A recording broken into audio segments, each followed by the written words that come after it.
Europa Park Hotel, is it worth it? So Europa Park is not offering any package. Basically, you're gonna book your hotel, which includes breakfast, but all the admission tickets for Europa Park and Rolantica are separate, and they don't come any cheaper than buying them as a standalone ticket. There are lots of hotels, two Spanish themed, one Italian, which are inside the park with a dedicated entrance and served by the monorail. Then you got Bell Rock, which is a bit further away but still walking distance, and one in Rolantica that requires the shuttle bus. There are also two camping options. All the hotels are 4 stars rated and they come with swimming pool and the spa.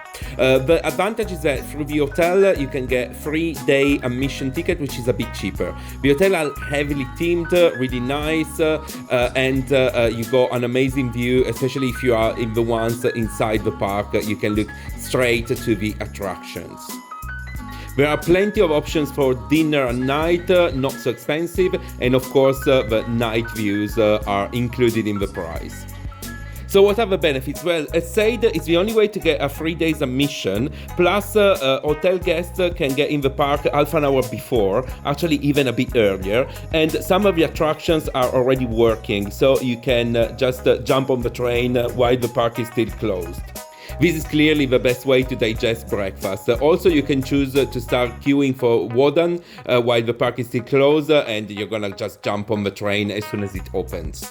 Also, in case you decide to visit Rolantica for hotel guests, the locker is free of charge. Say that, is it worth it? Well, in my opinion, no, it's not. The reason is that the hotels are really expensive compared to other accommodation you can find outside of the park. Then, because there are no packages on offer, it doesn't make visiting the park any cheaper. So my suggestion is don't go for Europa Park hotels.